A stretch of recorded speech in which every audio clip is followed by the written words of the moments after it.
ये बात तब की है जब कौरव और पांडव राजकुमार गुरु द्रोणाचार्य से शस्त्र और शास्त्र की शिक्षा ले रहे थे।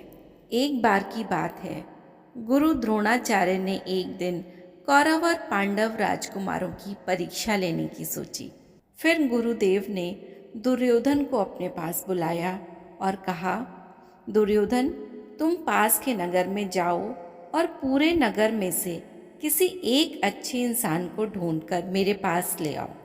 फिर गुरु द्रोणाचार्य की आज्ञा पाकर दुर्योधन पास के नगर में पहुंच गया और फिर पूरा दिन नगर में ढूंढने के बाद गुरु द्रोणाचार्य के पास खाली हाथ लौट आया और कहा, हे गुरुवर, मैंने पूरे नगर में अच्छे इंसान को बहुत ढूंढा, लेकिन मुझे नगर में एक भी अच्छा इंसान नहीं मिला।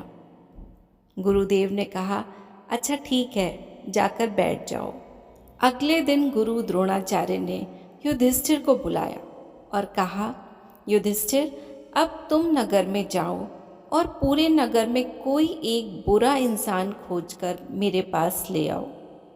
फिर गुरु की आज्ञा पाकर राजकुमार युधिष्ठिर नगर में गए और पूरा दिन नगर में घूमने के बाद और बहुत ढूंढने के बाद खाली हाथ लौट आए और गुरु द्रोणाचार्य से बोले, हे गुरुदेव, मैंने पूरे नगर में बुरे इंसान को बहुत ढूंढा, पर मुझे एक भी बुरा इंसान नहीं दिखाई दिया। गुरु बोले, अच्छा ठीक है, तुम भी बैठ जाओ। बाकी के सभी शिष्य बड़े आश्चर्य से ये सब देख रहे थे, लेकिन उन्हें कुछ भी समझ में नहीं आ रहा था। तो उन्होंने गुरु द्रोणाचार्य से पूछा, हे गुरुदेव, कृपया हमें बताइए कि आपने यह प्रयोग क्यों किया? ये दोनों राजकुमार अच्छे और बुरे इंसान को ढूंढने में असफल क्यों रहे? राजकुमारों की बात सुनकर गुरु द्रोणाचार्य बोले, मैं तुमको यही बताना चाहता हूँ कि जैसा हमारा मन होता है वैसा ही हमें चारों तरफ दिखाई देता है। दुर्योधन के अंदर बुराई छुपी हुई है, इसलिए उसे सभी इंसान बुरे ही दिखे, जबकि युधिष्ठिर के अंदर सच्चाई छुपी हुई है, इसलिए उसे सभी इंसान अच्छे दिखे और वो बुरा इंसान ढूंढने में असफल रहा। इसी तरह हमारे अंदर अच्छाई और बुराई दोनों हैं। हम जैसे बनेंगे दुनिया हमें वैसी ही दिखाई देगी। ये दुनिया हमारे स्वयं का प्रतिबिंब है। तुमने जो अभी तक किया वही लौट लौट कर आया है।